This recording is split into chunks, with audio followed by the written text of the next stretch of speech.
Welcome to High Cheese. It's Friday, October 18th, 2024.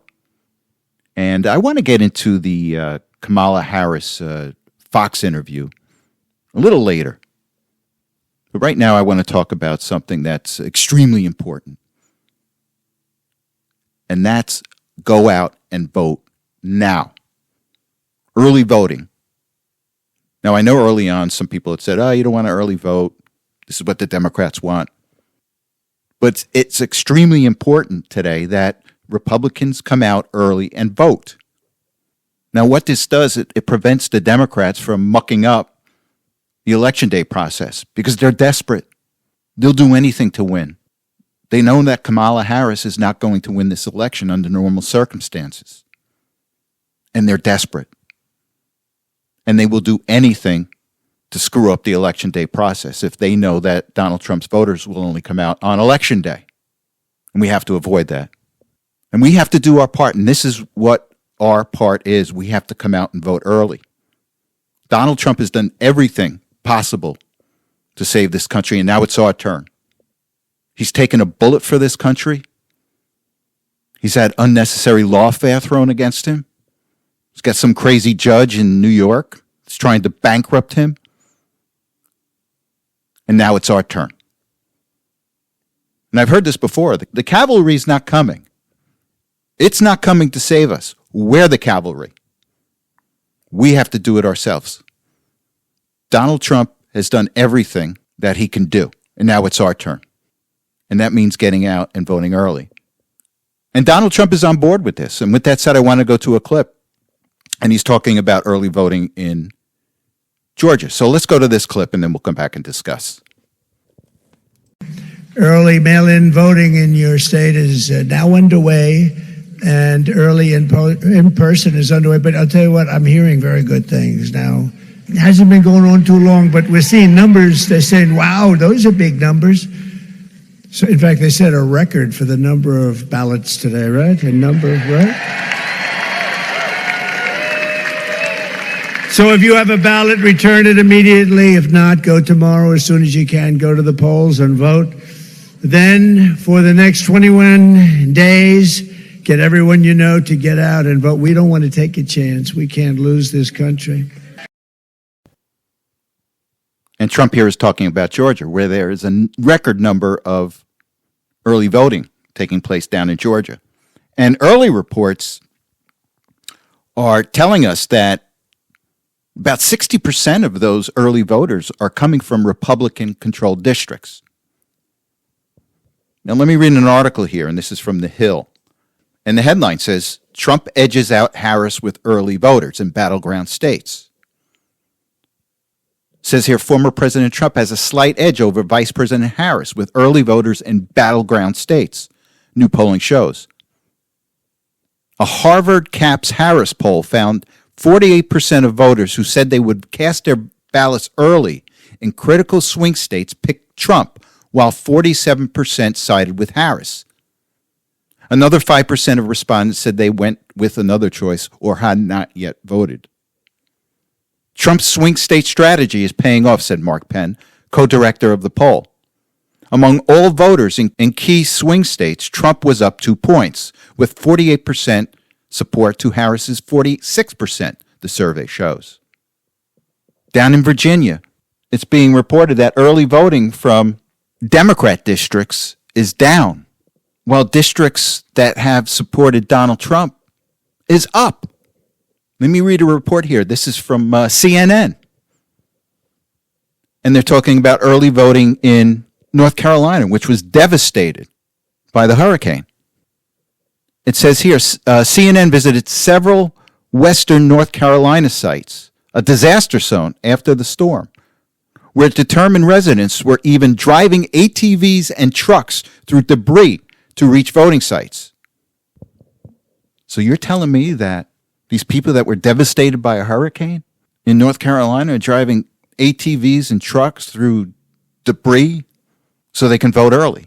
And you've got to be able to do that too, because this is what it's going to take to win. Now, I plan on voting early, and I plan on an old lady across the street from me. She's on an oxygen tank, and I plan on taking her to the voting booth to vote early. Now, for those of you who don't know how to vote early, all you have to do is that if you requested a mail-in ballot, fill out the mail-in ballot and physically bring it down to the county seat of where you live. Now, if you didn't request a mail-in ballot, call up the county seat and say, look, where can I vote early? Because they have physical locations where you can come in and vote. It may not be the normal site where you usually vote on election day, but they have opened up various sites throughout your counties where you can actually come down and vote physically. So you've got two options. You can call up your county seat, look, and tell them, I want to vote. I want to vote early. How do I do it? And they'll give you directions. Drive down here. Here's the location. Vote in early. Or you can also call your local Republican campaign headquarters. Now, a lot of you get mailings from different Republican candidates. Call their headquarters and say, hey, look, I want to vote early. Where can I do it? And some of them may actually come and pick you up and bring you down to the voting site. So do that. It's very easy to do this. All you have to do is just take that first step. Don't wait. A lot of bad things can happen on Election Day. Democrats, it's not just recent history. Their whole objective on Election Day, going back 50, 60 years, is to get their vote out early and then muck it up for their opponent. That's always been their strategy. And by voting early, you prevent this. So get out and vote early. 50% of people tell the country is on the wrong track. They say the country is on the wrong track. If it's on the wrong track, that track follows 3.5 years of you being vice president and President Biden being president. That is what they're saying, 79% of them. Why are they saying that? If you're turning the page, you've been in office for 3.5 years. And Donald Trump has been running for office. But you've been the person holding the office. Come on. Madam You Vice and I President. both know what I'm talking about. You and I both know what I'm talking about. I actually don't. What are you talking about? What I'm talking about is that over the last decade, people You're the have lever of become. power. But listen, over the last decade, it is clear to me, and certainly the Republicans who are on stage with me.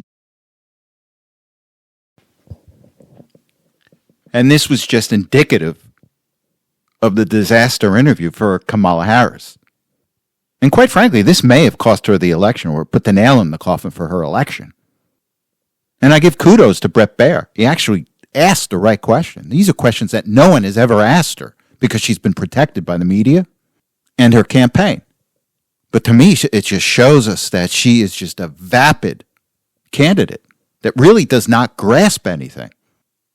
And this is what you get when you have a selected candidate rather than an elected candidate. You know what she comes across? She comes across very, very arrogant. I don't know if any of you have ever been sent to the principal's office when you were a kid, which happened to me quite often. But you've got these principals or these people that are just arrogant. You're going to do what I say. You did wrong. I don't care what you have to say. You're wrong. I'm right. It doesn't matter what you have to say. I am right. And how can you disagree with me? But she really did. She really came across as a smug principal. Whatever you say, it's wrong. You need a heck of a lot more than that to win a presidency. You know, she's got this whole cornerstone of her campaign to turn the page. Turn the page. Well, it's irrational. Because she wants you to forget that she's been in charge of the country for the past 3.5 years. Turn the page. Ignore what I've done. Just turn the page. And that's who you want to be your president? Just forget everything. Forget everything I've done. Just turn the page. Vote for me. Why? And she really can't give any good answers. So let's go to the next clip. You were asked on 60 Minutes about the biggest threat that the world faces, that the U.S. faces. This is what you said. Which foreign country do you consider to be our greatest adversary? I think there's an obvious one in mind, which is Iran. Iran has American blood on their hands, okay? This attack on Israel, 200 ballistic missiles. What we need to do to ensure that Iran never achieves the ability to to be a nuclear power, that is one of my highest priorities.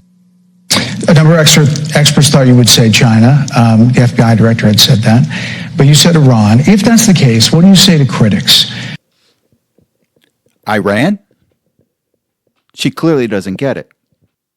Most experts will tell you that it's China. China is considered our number one threat. The world's second largest economy, a nuclear power that's in direct conflict with us. They're threatening to go to war in Taiwan. And she's talking about Iran? And if Iran was our biggest threat, according to her, why did her administration change policy that resulted in Iran getting richer? Now, Iran's a threat to our ally, Israel. But our biggest direct threat is China. She just doesn't get it. And people want her in charge of our nuclear codes. The other thing is let's take a look at Ukraine. All we hear from the White House is Russia. Russia's the biggest threat. We have to stop Russia. And so she pivots and says Iran is our biggest threat. She just does not get it. And one area where I think that she really dropped the ball had to do with her administration doing away with Donald Trump's Remain in Mexico policy, as well as a catch and release policy that they instituted, I think, during the first 3 months of their administration. Essentially what this did is this allowed so many criminals into this country unvetted, which resulted in the murder and rape of many women and children in this country. And Kamala just fails to recognize or acknowledge the fact that it was this change that caused this problem, that caused these murders. But she doesn't want to acknowledge it. She doesn't want to take responsibility for it. All she wants to say, oh, I feel your pain. Well, you caused the pain, Kamala.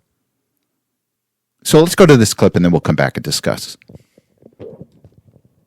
Madam Vice President, it was a policy decision in the early part of your administration. I will let one of the mothers talk about it. Take a listen. Because of the Biden-Harris administration open border policies catch and release, they were enrolled in the Alternatives to Detention program. This meant that they were released into the United States. It was not even a full 3 weeks later that they would take my daughter, Jocelyn Nungare's life. I believe the Biden-Harris administration open border policies are responsible for the death of my daughter. That's the early days. So do you owe them an apology is what I'm saying. I will tell you that I am so sorry for her loss. I am so sorry for her loss. Sincerely.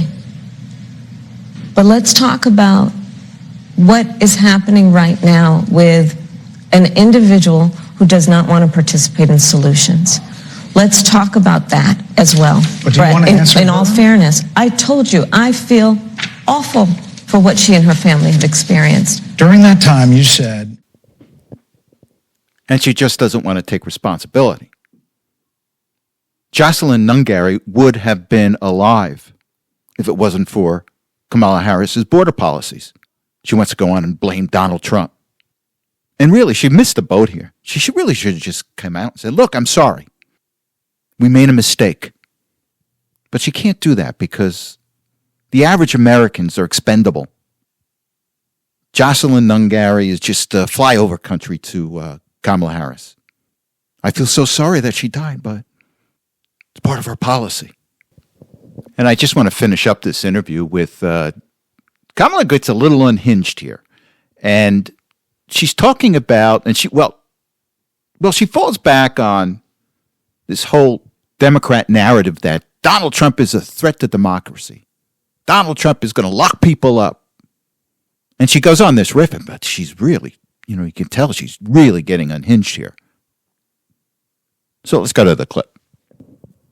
Talked about locking people up because they disagree with him. This is a democracy. And in a democracy, the President of the United States, in the United States of America, should be willing to be able to handle criticism without saying he'd lock people up for doing it. Talked about locking people up because they disagree with him. This is a democracy. And in a democracy, the President of the United States in the United States of America should be willing to be able to handle criticism without saying he'd lock people up for doing it. Oh, boy. All I can say is word salad. Word salad about a lie. And apparently the interview got so bad that her staff cut the interview short. If you took a look at the interview, Brett Baer keeps on looking over Kamala's right shoulder. And he's like, okay. So her staff is trying to cut this thing. Stop. It's so bad. Now, in an interview afterwards, Brett Baer said that Kamala came in late. She came in like 15 minutes late. And her and her staff was hoping to filibuster the rest of the interview. But Baer was just so good. He held her feet to the fire. And it didn't work out too well for her. Now, part of the Democrat final strategy is to trot out these former employees of Donald Trump, saying, I'm not going to vote for him. He shouldn't be president. Guys like Mark Milley, Mark Esper, former DOD secretary. And they're trying to make hay out of this. And with that said, I want to go to a clip, and it's with Howard Lutnick. Now, Howard Lutnick is the CEO of Cantor Fitzgerald, broker-dealer on Wall Street, who, by the way, they were devastated on 9/11. They lost a lot of people on 9/11. And now Lutnick is heading Donald Trump's transition team, going to be in charge of picking and choosing which high-level employees are going to work for Donald Trump. So he's on Bloomberg. He's being interviewed by Bloomberg Surveillance, a morning finance show. And he's asked about this. So let's go to this clip and see what his response is. Have to agree with everything the former president says? I think it's like, if you think of it like a CEO of the company, he's the CEO of the United States of America. Let's call it United States Incorporated, okay? He's the CEO. You can argue all you want and discuss it. But when the boss says this is what we're going to do you have a problem doing what the boss says they're going to do? You always have two choices. You can quit or you can execute the plan. This concept of doing what you want to do because I don't think he's right, throwing banana peels, you get fired in America, you get fired at every company, and the fact that all these people who he fired in the first term say, oh, I don't like him anymore, this is a famous disgruntled employee. Duh. Let's call all the disgruntled employees, and what are you going to get from them? Oh, I don't like that guy anymore. And when it was announced that Lutnick was going to head the transition, he sent out a press release, and he said his expectation is he's going to hire people that are loyal to Trump and his policies. And the media is trying to portray this as, oh, he's going to be a dictator. And listen to what Lutnick's response is to this. Now, keep in mind that Bloomberg owns this TV show. Bloomberg, the billionaire former mayor in New York City, he owns this TV show. So let's go to the clip. Anymore. Because you said to the Financial Times, we're going to give people the role based on their capacity, what you're saying here, and their fidelity and loyalty to the policy as well to the man. Is that how you run your company? People have to be loyal to you? Absolutely. Imagine working at Cantor Fitzgerald and saying, I'm disloyal to Howard Lutnick. Or Well, better, can they how about disagree all of with you? you? How about all of you look at the screen and say, to heck with Mike Bloomberg. Let's see how that goes. You'll be like, ta-ta. Can they And I just had to play that because it was a great response to the media. So last night, Donald Trump attended the Al Smith dinner. And the Al Smith dinner is a annual fundraiser that the Archdiocese of New York has every year. And historically, presidential candidates have always showed up. Now, it's a roast. People make fun of each other, make light of each other. And most presidential candidates have attended this meeting. The last one to miss it was Walter Mondale, I think in 1984. And Kamala Harris is now the second most recent presidential candidate not to attend the dinner. Oh, before I forget, Al Smith is the first Catholic presidential candidate, and he's a former governor of New York. So let me get back to Kamala. She just mailed it in. She showed some type of weird video where I don't know if she thought she was funny or not, or she thought the skit was funny, but it wasn't funny.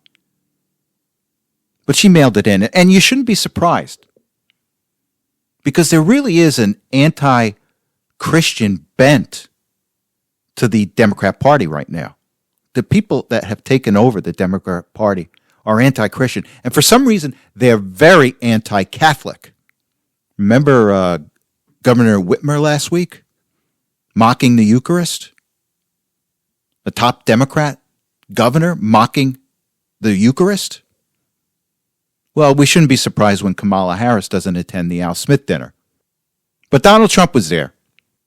And let me tell you, Donald Trump is a funny guy. People say, he's mean, he does mean tweets, but he's a very funny guy. And I've heard this from people that are around him. He's got a wonderful sense of humor. And with that said, I want to play a couple of clips from his 28 minutes that he had on stage last night. So let's play these clips. It's about a minute and a half, and then we'll come back. Chuck Schumer is here looking very glum. Doesn't he look glum? He looks glum. But look on the bright side, Chuck, considering how woke your party has become. If Kamala loses, you still have a chance to become the first woman president.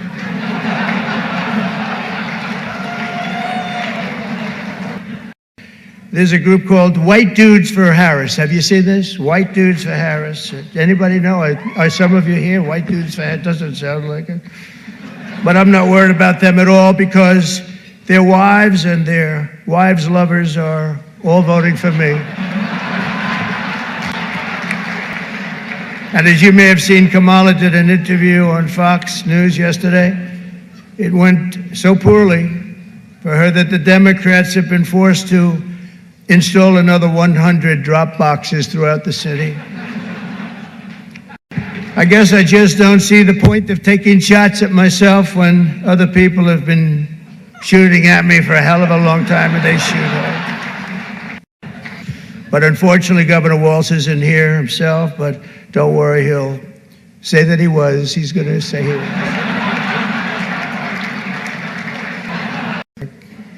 We have another former New York City mayor with us, frankly, easily the worst in our history.